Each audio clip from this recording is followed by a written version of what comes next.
Jadi buat teman-teman semua, hari ini kita ngobrol sama para ekonom. Ya, saya sarjana ekonomi, Mas Ahidin mahasiswa mahasiswa ekonomi semester akhir ya. Nah ini pakar ekonomi nih.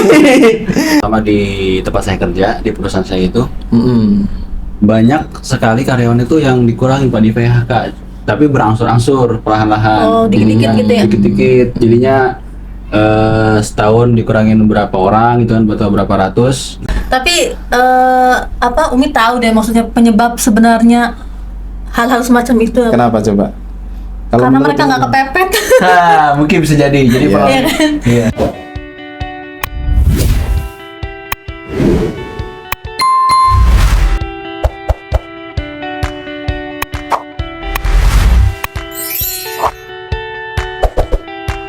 Assalamualaikum warahmatullahi wabarakatuh.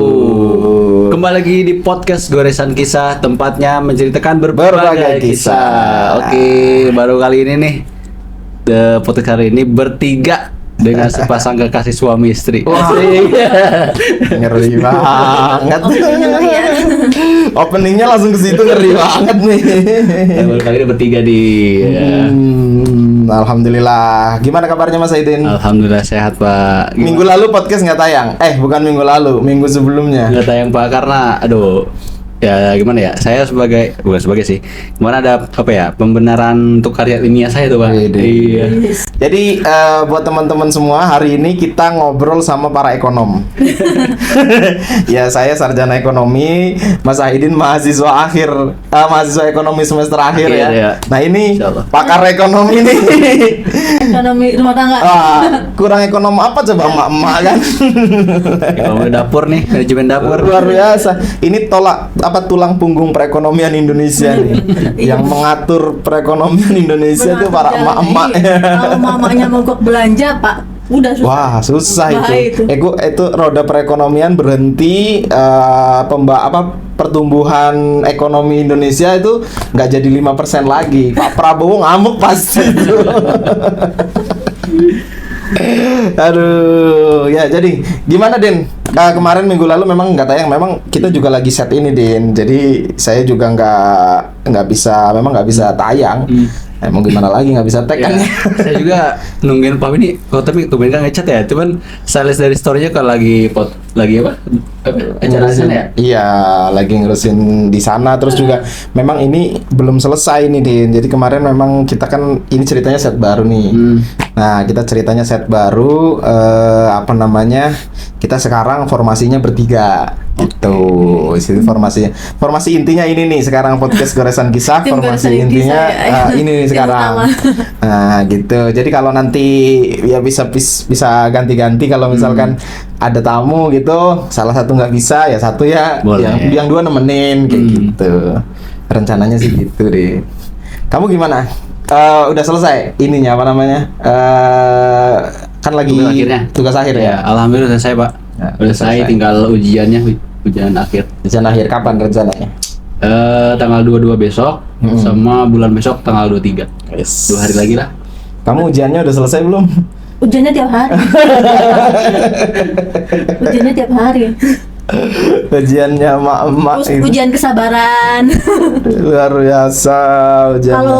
Kalau nggak kesabaran nanganin anak tantrum, ya kesabaran nanganin suami yang tantrum. Waduh, nanganin anak mertua. Nanganin anak mertua yang Din, lu nggak bisa gini kan Din? Kemana? OTW gitu dong. OTW, doain aja. Iya. Jadi sengaja saya di tengah untuk memisahkan ini. Jadi kan ketahuan nih mana yang udah halal, mana yang masih sendirian. Aja. Enggak. Din, gimana hari ini kita mau ngobrolin apa nih, kita bertiga nih para ekonom-ekonom. Kita mau ngobrolin apa nih hari ini? Kayaknya yang saya baca atau saya lihat di sosial media nih, Ya. pertumbuhan ekonomi Indonesia kayak agak menurun nih Pak. Ya, itu pembahasan yang menurut saya cukup layak diutarakan oleh seorang mahasiswa mahasiswa ekonomi semester akhir. Ya, jadi kita mau ngebahas soal atau kita mau cerita soal kondisi ekonomi yang di Indonesia ini katanya nih ya, katanya kan lagi turun. lagi melambat, apalagi bahkan kalau saya baca beritanya, saya lihat di YouTube dan lain sebagainya, itu bahkan penurunan ekonomi atau pelemahan ekonomi di Indonesia ini bahkan bisa dibilang itu lebih rendah daripada pas COVID gitu loh. Kan ini sesuatu yang luar biasa ya sebenarnya. Nah, cuman masalahnya sekarang ini kira-kira saya mau tanya ke Umi dulu nih. Ya. Selaku pakar ekonomi rumah tangga. jangan pakar ya kan biar dipotong nanti. Jeda nanti diprotes lagi. Ya nggak sebagai seorang emak-emak gitu. Sebenarnya merasakan nggak sih apa namanya bener nggak sih merasakan adanya pelemahan ekonomi gitu loh di sehari-harinya gitu.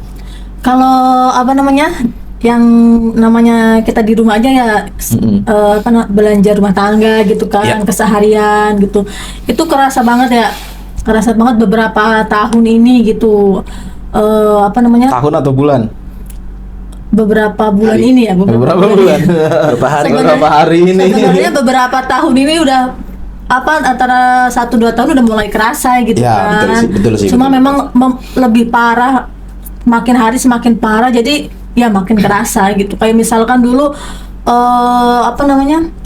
saya sendiri gitu kan, misalkan belanja bulanan rutin tiap awal bulan, stok segala macam, sabun, beras, bahan pokok gitu kan. Nanti seminggu sekali belanja lauk pauk di pasar yang untuk stok, itu tuh rutin gitu loh. Sekarang coba deh, kapan terakhir Umi ke pasar ya kan? Itu kayaknya salah saya. Alhamdulillah nyadar. Jadi nggak nyalahin presiden, tapi nyindir secara langsung ya.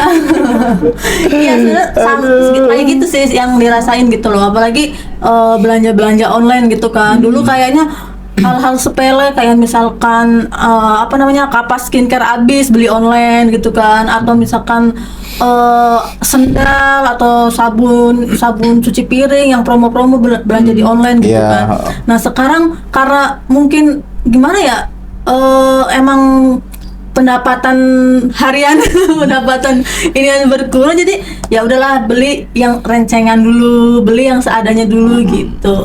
Kayaknya kehidupan emang kayak gitu, Mbak, naik turun. Ini lagi turun lagi ya. Turun nih. Tapi kok saya merasa jadi tersangka ya. Kayaknya saya salah deh ngambil tema ini deh ngobrolnya. Saya merasa jadi tersangka ya. Sebenarnya kalau misalkan naik turun itu pasti ya. Cuma kenapa ini semuanya turun gitu loh? Semuanya ngerasain turunnya gitu. Maksudnya bukan cuma di rumah tangga kita gitu loh. Kayak misalkan kayak di sosial media kita kan berteman sama sesama emak-emak gitu. Sama aja mereka ngeluh gitu kan. Mereka ngeluh yang misalkan gini, buru-buru sekarang beli skincare gitu, sehari untuk makan sehari-hari aja, alhamdulillah kalau masih ada gitu, yang semacamnya gitu. Sama juga kayak misalkan ngegibah sama tukang sayur gitu kan, namanya Muhammad ketemu sama tukang sayur gitu kan, itu juga sama gimana gitu. Turun gitu, misalkan dari tahun baru lalu ke tahun baru sekarang beda banget, atau misalkan lebaran tahun lalu ke momen lebaran tahun ini gitu, beda gitu. Jadi nggak cuma di skala terkecil di rumah tangga, tapi di tempat lain juga sama mengalami penurunan gitu. Ya, jadi episode kali ini saya ngajarin Sahidin gini, Din, kalau punya istri gitu deh nanti, Din. Udah dengerin kayak gitu tuh tiap hari tuh nanti gitu. Enggak, ini eksklusif di sini.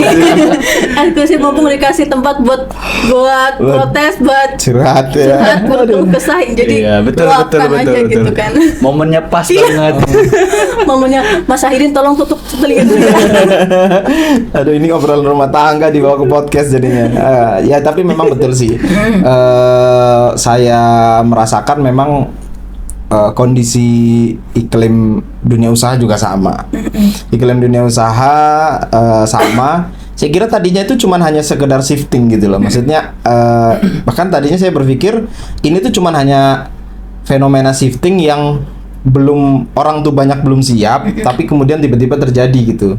Jadi memang banyak orang yang akhirnya nggak siap. Tapi semakin kesini kok kayaknya kalau memang ini shifting harusnya perpindahan artinya gini, shifting itu artinya perpindahan dari ekonomi yang tadinya kita terbiasa offline, biasa belanja ini, kemudian shifting ke online gitu kan. Karena kalau di pas pandemi kan yang terjadi seperti itu kan, perpindahan ekonomi dari offline ke online. Jadi memang luar biasa di onlinenya. Nah, saya pikir tuh tadinya tuh cuman seperti itu, tapi ternyata saya lihat sekarang ternyata yang di online juga banyak sekali yang mengalami penurunan gitu loh. Sama aja. Gitu. Sementara di offline itu tadinya turun, karena terus kemudian lari ke online. Nah sekarang online juga sama turun. Ini nggak tahu larinya kemana. Padahal nggak balik lagi ke offline gitu. Artinya penjualan terus kemudian ekonomi yang secara offline tidak membaik, yang online juga tidak jadi lebih baik gitu loh maksudnya. Entah kita juga akhirnya berpikir apa yang sebenarnya terjadi gitu loh. Nah, kalau saya ngobrol dengan teman-teman gitu ya, terus dengan beberapa klien. Nah, kebetulan klien-klien sekarang yang terbaru itu kan di Oma Arsitek gitu kan. Itu kan ada beberapa klien yang memang beliau ini ASN ya, ASN. Saya pikir kalau tadinya kita berpikir kan gejolak seperti ini mungkin dirasakan di kita ini yang swasta gitu ya, yang nggak jelas gajinya gitu, yang nggak jelas gajinya gitu. Terus kemudian yang sektor-sektor seperti inilah ya, swasta, usaha atau mungkin karyawan gitu ya karyawan biasa gitu. Mungkin kita berpikirnya yang ASN itu sekarang wah mereka mah nyaman, mereka mah tenang gitu. Ternyata enggak juga. Ternyata memang ada kebijakan-kebijakan kayak efisiensi yang dilakukan. Itu menurut mereka memang membuat roda perekonomian yang di sana itu memang bukan cuma ke mereka ya. Ya kalau ke mereka jelas. Contoh misalkan kalau saya dengar ceritanya ya, biasanya rapat itu ada makanan, gitu kan. Misalkan ada makanan atau cemilan gitu rapat-rapat. Sekarang ditiadakan semuanya. Dikurangin. Satu di sisi mereka ya mungkin jadinya nggak makan, sekedar nggak makan. Tapi mereka bilang vendor ini kan tadinya kan dapat orderan, dapat job lah ya. Nah, vendor ini kan swasta, bukan dari ASN-nya juga. Nah, akhirnya karena ada efisiensi seperti ini, domino efeknya banyak vendor-vendor ini yang akhirnya juga tidak dapat penghasilan. Vendor nggak dapat penghasilan juga nggak bisa belanja. Belanja. Nah, jadi domino efeknya tuh luar biasa gitu kan. Itu salah satunya. Baru satu rapat misalkan. Ya, gitu misalkan kayak rapat-rapat dikurangi. Terus kemudian kayak misalkan kalau saya baca-baca lagi para persatuan pengusaha hotel kan, itu juga luar biasa mengalami penurunannya. Karena apa ya? Pemerintah sudah melarang rapat-rapat di hotel. Di satu sisi sih saya merasa itu sesuatu yang cukup baik ya. Artinya mengurangi anggaran ya. Kalau kita sebagai orang yang nggak nikmatin gitu ya. Itu. Tapi di sisi lain kita melihat multiple efeknya atau domino efeknya. Akhirnya pihak swasta juga jadi kena imbasnya juga kan. Yang tadinya mereka bisa dapat income, akhirnya juga nggak dapat income. Nah, ujung-ujungnya kemana? Yang terjadi ya banyak PHK terjadi di mana-mana. Ya itu sih nggak kita mengatakan nggak cuma dari efisiensi itu. Ya ini banyak hal. Contohnya kayak, nah ini kemarin saya ada ngobrol sama salah satu pegawai BRIN gitu kan. Beliau cerita lah istilahnya sekarang kalau kayak pengadaan itu sudah tidak tender lagi kalau untuk pengadaan kecil gitu ya. Kayak misalkan dulu kan alat tulis segala macem, ATK itu juga ada gitu.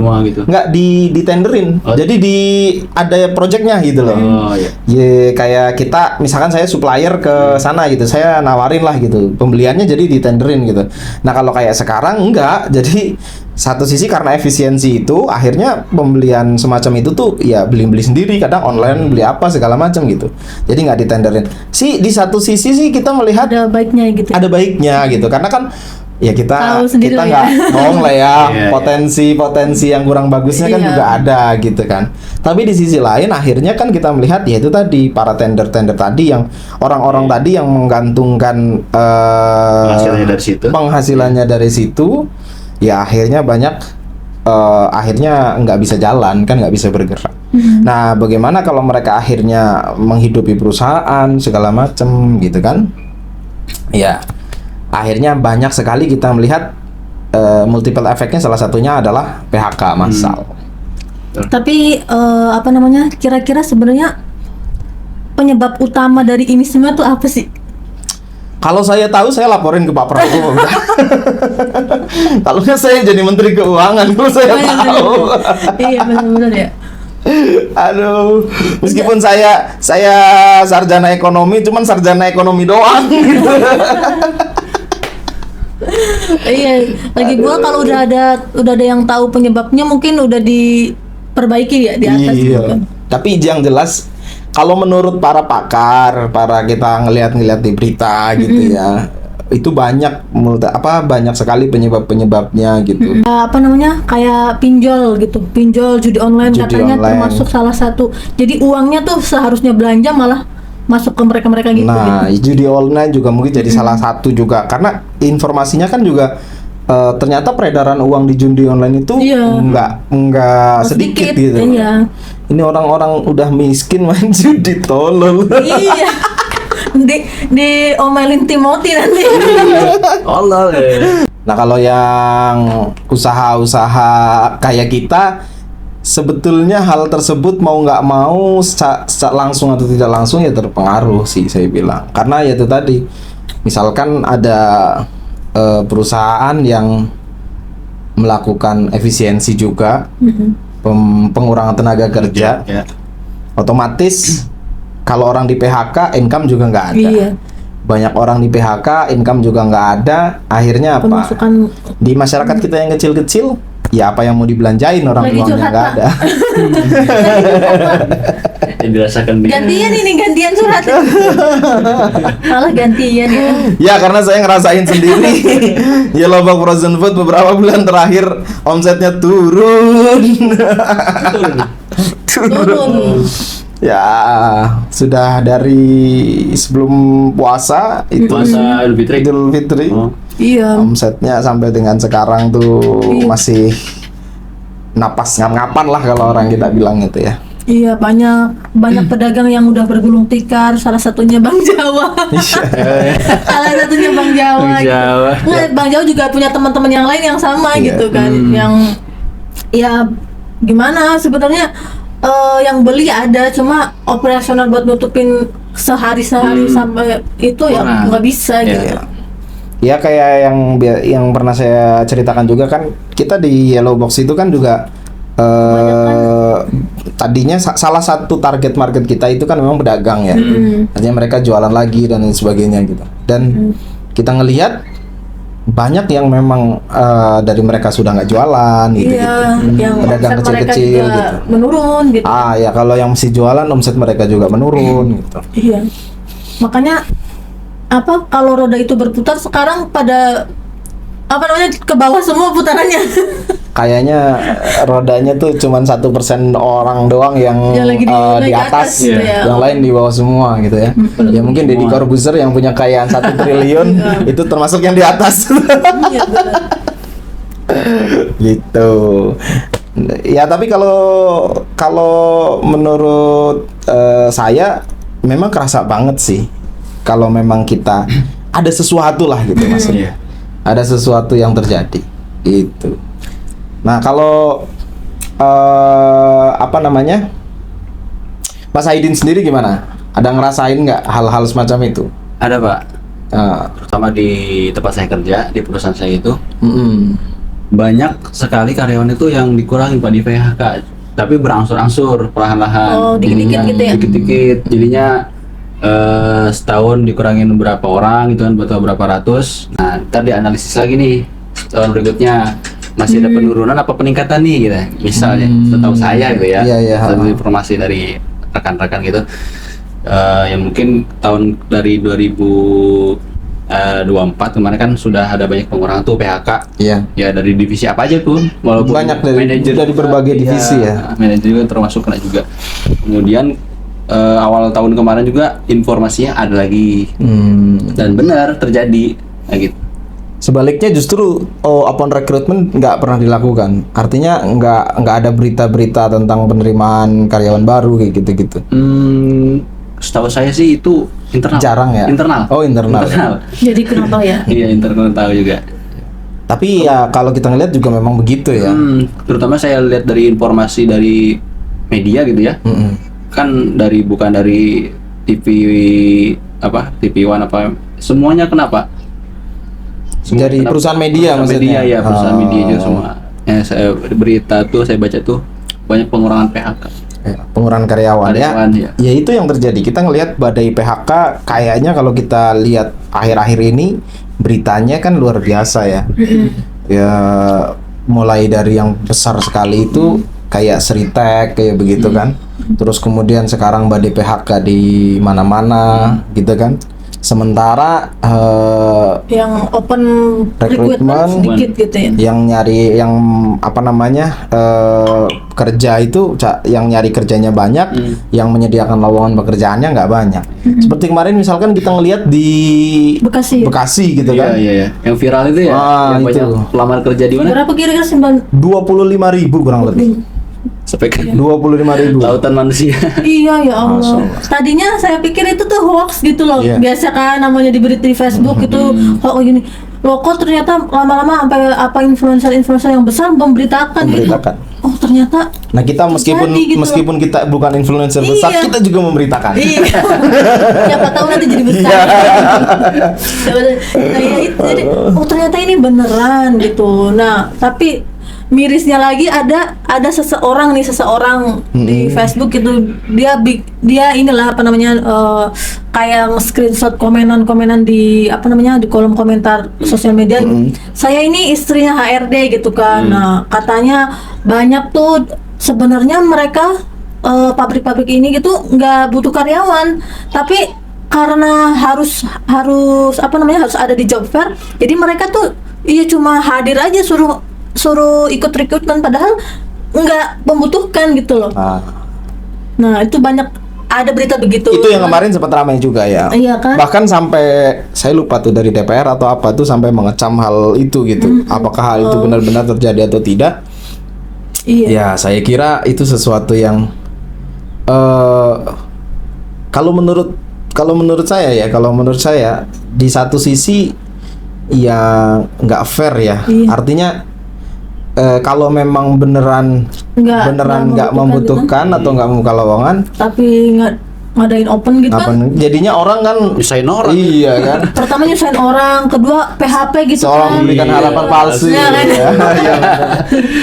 Tapi di sisi lain kalau memang ya ini mohon maaf ya, karena kan informasinya kan dengar-dengar ada tekanan gitu, ada semacam seolah kewajiban tadi untuk kamu harus membuka, harus hadir di job fair, seolah membuka lowongan gitu.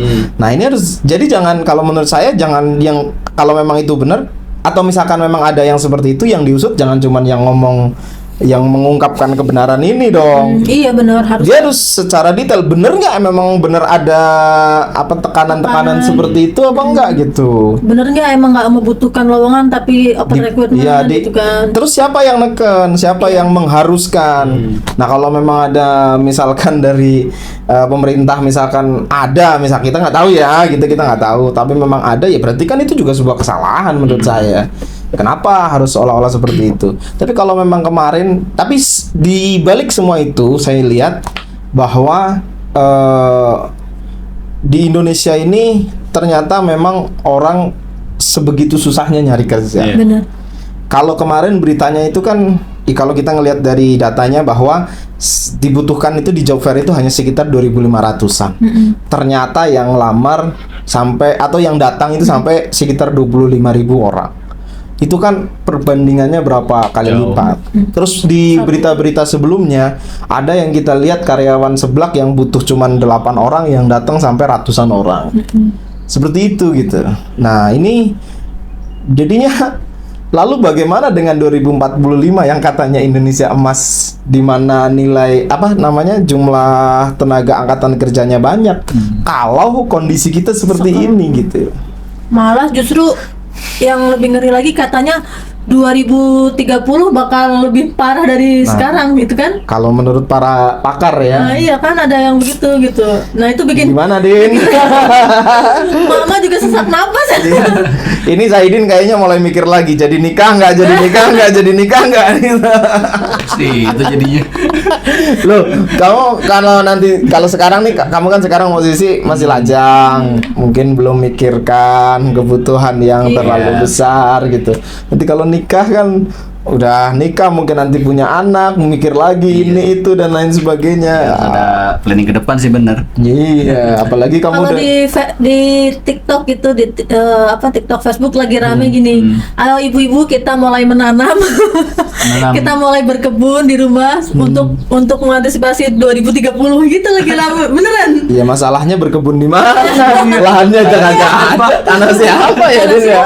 Nah, makanya tanah siapa masa mau berkebun di di jalan raya? Di jalan gitu. raya, aduh. Nggak semua orang punya tanah gitu kan. Ya, memang kita sih berharap mudah-mudahan nanti ada langkah-langkah konkret lah ya, yang bisa untuk mengatasi situasi seperti ini. Saya sih ya, kita berpikir bahwa di atas itu orang-orangnya hebat-hebat lah ya. Orang hebat-hebat. Masa ya orang-orang Bu Sri Mulyani kan orang hebat gitu ya. Kan harus dihadapkan dengan masalah-masalah seperti ini. Pak Prabowo kan orang hebat gitu gampang kan. lah itu bisa. Ini bingung nih saya ini. Kenapa Din? Kenapa Din? Pinggir jurang kayaknya. Tapi begini, sekarang ini saya mau nanya nih ke Umi sama ke Zaidin nih. Menurut kalian dengan melihat berbagai fakta yang ada saat ini ya, ini. Terus kemudian kita melihat ke depan yang tadi saya bilang 2045 Indonesia emas itu, di mana Indonesia emas itu kita tuh sebetulnya punya potensi untuk tenaga kerja yang banyak gitu ya. Tapi melihat situasi yang seperti ini, kira-kira menurut kalian ini apa solusi yang mungkin kalian bisa tawarkan untuk anak-anak muda gitu? Saidin dulu gimana? Karena lapangan kerja kayak begini gitu loh maksudnya. Apa ya? Kamu sendiri nggak tahu deh. Kan dia masih anak muda. Iya. Ya, atau kalau kamu sendiri kira-kira menghadapi situasi yang seperti ini gimana kalau kamu sendiri, Din? Ada apa tuh namanya? Langkah-langkah enggak buat mengantisipasi diri sendiri dulu gitu. Iya. Jawab. Nggak bisa jawab. Kalau sekarang mungkin kamu masih ngerasa nyaman aman dan nyaman. Karena merasa masih punya pekerjaan. Iya, benar sih. Tapi kalau saya dengar dari kamu yang tadi kamu bilang, ya kalau kayak gitu kan kamu juga mesti hati-hati nih. Iya, emang. Jadi kepikiran nggak? Abis ini jadi kepikiran nggak? Benar. Iya kan? Iya kan, PHK-nya nggak ada kabar-kabar. Nanti tahun depan giliran kamu kayak gitu kan nggak ada. Nggak gitu. ada. Nah, Pusing dia. Mulai pusing dia. Padahal mana saya udah mau lulus gitu lagi, kan. mau nikah lagi gitu kan. Aduh, saya jadi kepikiran lagi. Iya, gimana lagi gitu. Aduh, kalau misalkan menurut saya gitu, kita kan punya adik gitu kan, jadi kita juga pasti mikirin adik-adik kita gitu, mereka masih muda gitu kan. Kalau misalkan mereka mempunyai kesempatan untuk belajar berbisnis gitu bisa, atau setidaknya belajar soft skill gitu loh. Habis lulus kalau misalkan dapat kerjaan ya alhamdulillah, misalkan karyawan atau apa, mereka kan kerja nggak 24 jam gitu loh, masih ada waktu istirahat, masih ada waktu libur, mereka bisa memanfaatkan waktu itu untuk mengupgrade diri seharusnya gitu kan, kayak oke lah, ikut kelas online. Sekarang di mana-mana banyak kelas online, dari yang gratisan, yang murah, sampai yang mahal juga banyak gitu.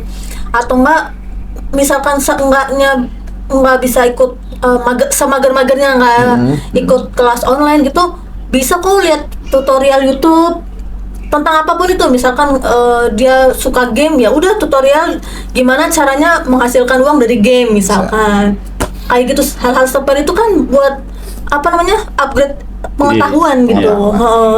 Lah mulai dari situ ya mulai action, apalagi kalau kayak apa namanya, anak muda yang punya apa ya, privilege, mereka tuh nggak harus kayak misalkan kakak seorang kakak kan punya tanggung jawab sendiri nih buat orang tua gitu kan, buat adik. Kalau seorang adik tuh kayaknya bukan tidak punya sih, maksudnya tidak dibebankan hal semacam itu gitu loh.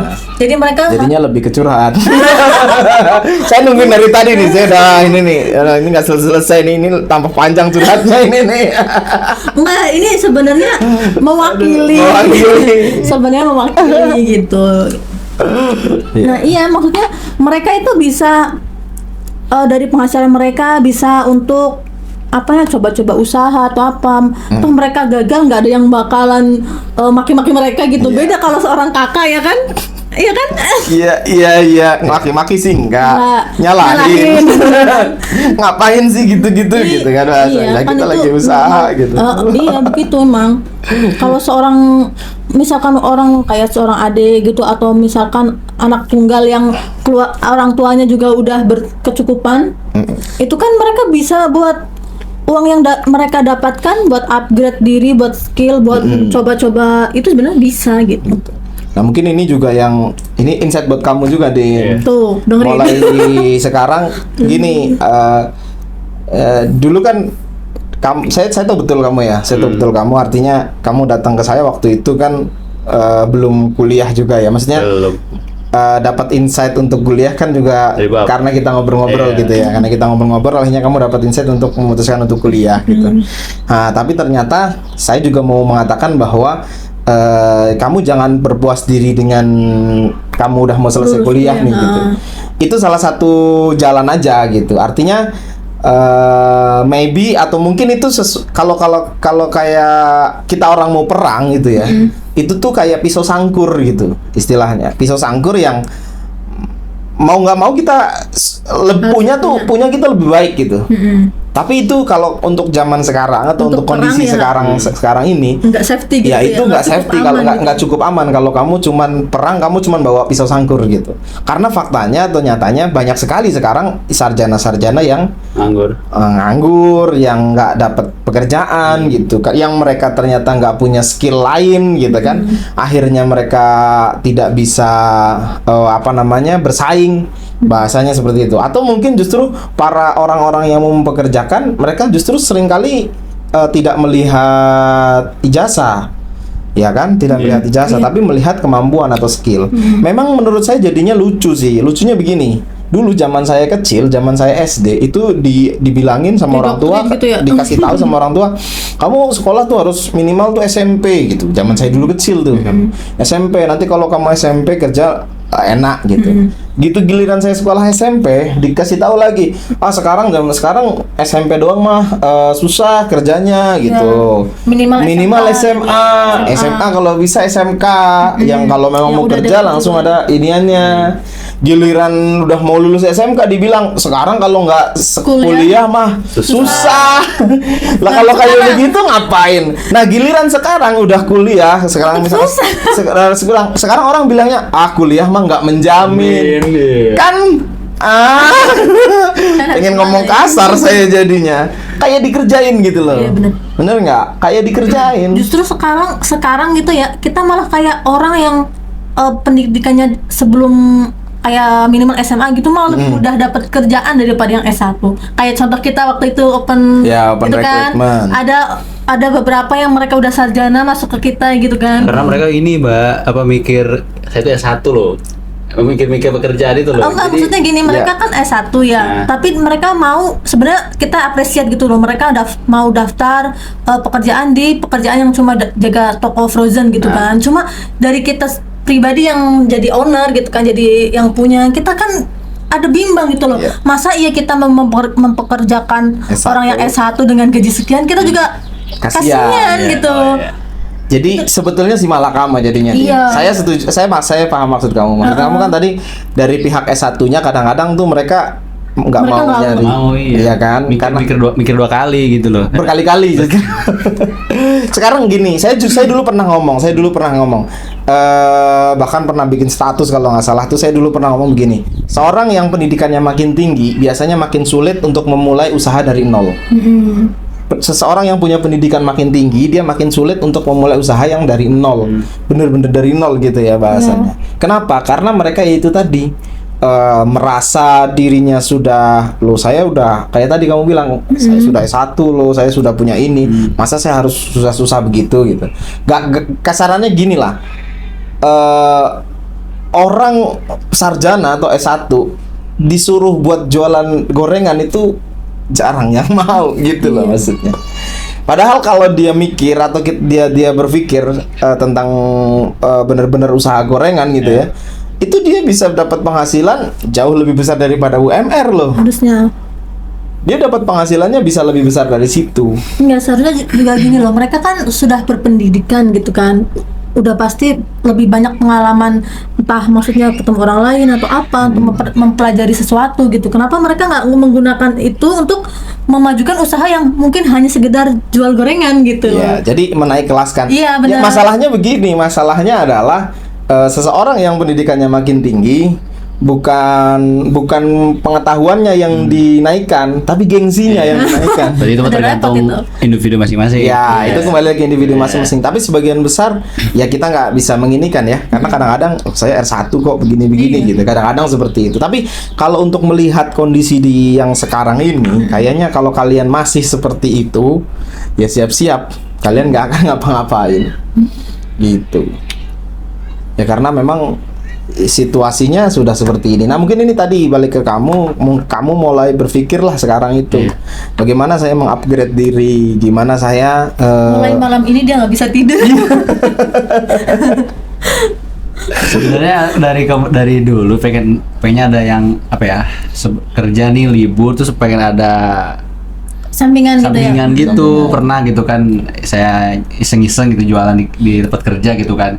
Ya, saya ambil kayak makanan ringan gitu kan, saya jual kembali lagi di sana gitu kan, cuma beda harga gitu kan. Nah gitu ya alhamdulillah dapat juga ya karena mungkin saya kurang rajin gitu. Iya, itu makanya di zona nyamannya itu. Iya. Masih di zona nyaman. Satu, masih di zona nyaman. Yang kedua, seperti saya bilang, bisnis itu ada ilmunya, bisnis itu ada seninya gitu. Jadi nggak cuma sekedar menjual sesuatu. Nah, tapi di mana kamu menjual, kapan kamu harus jualan, bagaimana caranya, itu juga harus kamu pikirkan gitu. Dan kenapa saya pas itu ikut di bisnis Herbalib itu, minuman protein gitu. Ya, sebutin aja nggak apa-apa. Saya nanti berharap jadi sponsor. Saya berharap pengennya, wah ini bagus nih untuk untuk sasaran saya gitu kan. Nah, cuman saya kurang action Pak di situ. Saya udah koreksi diri sendiri gitu, saya kurang action karena sehabis pulang kerja itu pengennya leha-leha nyantai gitu kan, capek gitu. Iya. Gitu. Ya itu dia dia. Tapi Umi tahu deh maksudnya penyebab sebenarnya hal-hal semacam itu. Kenapa coba? Kalau Karena menurut mereka nggak kepepet. Mungkin bisa jadi. Jadi Iya. Iya kan? Iya, benar. Coba kalau udah denger anak nangis nggak punya susu, Iya. istri udah ngomel di rumah, jalan gitu. Betul. Karena kalau kita tertekan pasti kita harus mencari jalan keluar nih. Iya. Tapi kalau udah masih di jalan Kalau masih ngerasa nyaman, gitu. ya. Makanya kadang ini omelannya Timothy Ronald itu kadang bener. perlu gitu. Iya, bener Meskipun dia nyebelin banget gitu, cuma kadang perlu juga dengerin omelan begitu gitu loh. Ya mungkin itu juga yang terjadi ke generasi sekarang juga ya. Maksudnya banyak terjadi ya, saya nggak ngomong semuanya. Iya. Artinya ketika terlalu dibuat nyaman, mereka merasa tidak ada ancaman. Iya, benar. Gitu. Kalau kayak balik saya ngeliat ke diri saya sendiri, saya merasa bahwa ketika waktu lulus SMA terus ada beberapa opsi. Nah, saya berpikirnya mana opsi yang bisa paling cepat untuk menghasilkan sesuatu untuk saya. Kenapa? Karena saya sudah didoktrin, meskipun mungkin orang tua saya tidak mendoktrin, tapi nggak niat ngedoktrin gitu ya. Tapi mereka selalu ngomong, selalu mengatakan kalau saya harus jadi bantu orang tua lah, mengangkat derajat lah, inilah itu segala macam gitu ya. Artinya orang tua saya mereka Udah bilang ngasih tanggung jawab. iya, ngasih tanggung jawab kepada saya. Ekspektasinya udah tinggi gitu. Akhirnya kan di situ saya merasa bahwa saya nggak nyaman. Itu bukan jadi zona nyaman. Ketika saya merasa bahwa oh iya orang tua saya tuh butuh saya untuk saya melakukan sesuatu gitu, untuk saya melakukan sesuatu. Akhirnya di usia 18 tahun saya sudah memutuskan saya mau jadi apa gitu.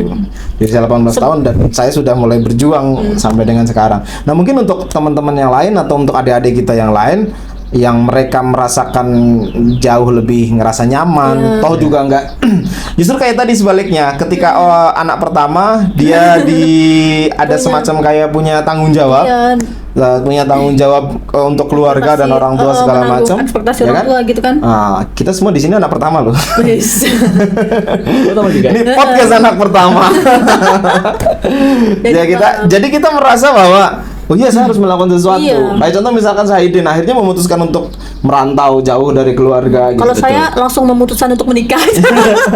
Jadi biar ada biayain gitu. Bener.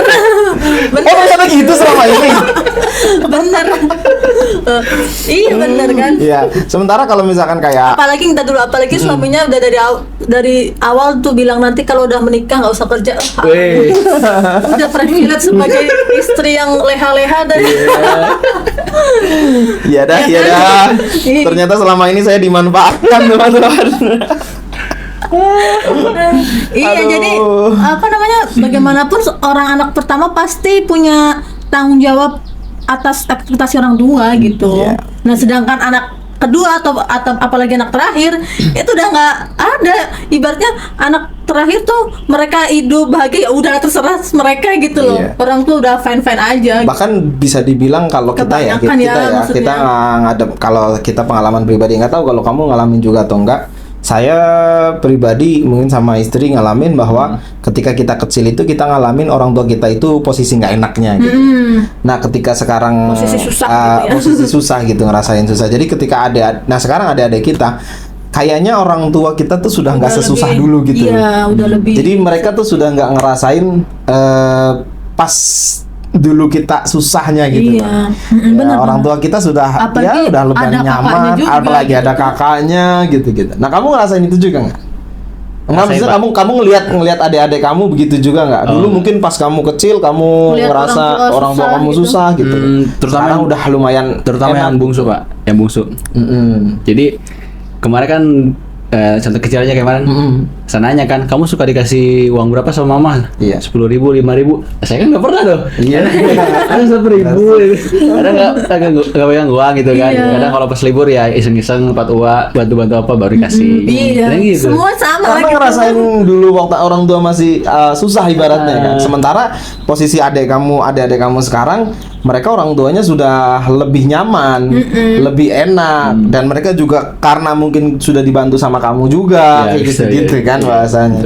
Jadi mereka tidak merasa ada sebuah keharusan untuk mereka melakukan sesuatu gitu. Kayak ini selentingan adik gitu kan, adik saya gitu. Inilah kamu nyenengin orang tua atau apa? Ya kan udah ada mbak gitu. Meskipun itu udah mungkin bercandaan gitu kan. Cuma kan ya emang anak terakhir rata-rata pemikirannya gitu gak sih? Nggak tahu.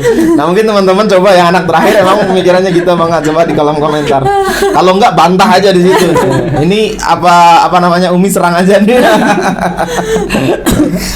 Ya. Oke deh. Mungkin itu aja ya, kita ngobrol agak agak ngalor ngidur, tapi saya kira ini sesuatu yang mungkin kita juga sama-sama ngerasain ya. Kita sama-sama ngerasain, ekonomi kita sudah susah ya, kita hidup mau nggak mau ya kayak gini aja lah, kita bawa enjoy. Ya mau gimana lagi. Cuman ya tadi kita dengan catatan coba kita untuk melakukan sesuatu, jangan terjebak dengan zona nyaman. Nah, buat teman-teman, karena kita nggak tahu ke depannya mau bagaimana. Kalau kita dengar dari banyak orang akan semakin sulit gitu ya. Tapi kita tetap percaya bahwa rezeki itu Allah yang atur. Rezeki itu Allah atur, selama kita masih diberikan hidup, insya Allah kita masih ada rezekinya. Cuman bagaimana cara kita untuk mendapatkan rezeki itu? Nah, kita lakukan dengan sebaik-baiknya cara yang kita bisa lakukan. Jangan nyerah, jangan istilahnya? Ya jangan mudah menyerah, terus berusaha, terus berjuang apapun yang bisa kita lakukan. Mau kita anak pertama, anak kedua, anak ketiga gitu ya. Buat siapapun. Nah, kalian apalagi anak-anak muda zaman sekarang, kalian punya cukup banyak, sebenarnya bukan anak muda aja sih, Mi. Karena apa namanya, yang sudah berumur kayak gini, kamu mungkin belum ngerasain di umur 30 ya. Artinya Belum lah. masih dianggap produktivitasnya, dan kemudian anggaplah ini kasarnya ya. Kasarnya misalkan umur di bawah 30 tahun terus dia mengalami PHK, dia masih bisa cari kerjaan lebih mudah. Tapi ketika di umur sudah di 30 tahun atau mungkin 30 tahun ke atas, dia mau nyari kerja tuh udah susah. Gitu loh. Karena tadi nyarinya fresh graduated lah, apalah segala macam. Biasanya seperti itu. Nah, makanya buat perhatian kita semua, mari kita perkaya skill, apapun yang bisa kita lakukan. Mudah-mudahan kita semua dilindungi Allah Subhanahu wa taala. Mudah-mudahan rezeki kita makin banyak. Mudah-mudahan dipermudah, dan mudah-mudahan kita doakan negeri kita makin makin makmur ke depannya. Ya. Dan cukup sekian. Terima kasih sudah menonton. Iya. Saidin bagian itu. Saya nih. Silakan. Ya, silakan. Oke teman-teman, terima kasih banyak telah menyaksikan di podcast Goresan Kisah ini dengan materi ekonomi. Iya. Jangan lupa subscriber, like, dan komen. Terima kasih. Assalamualaikum warahmatullahi wabarakatuh. Dadah.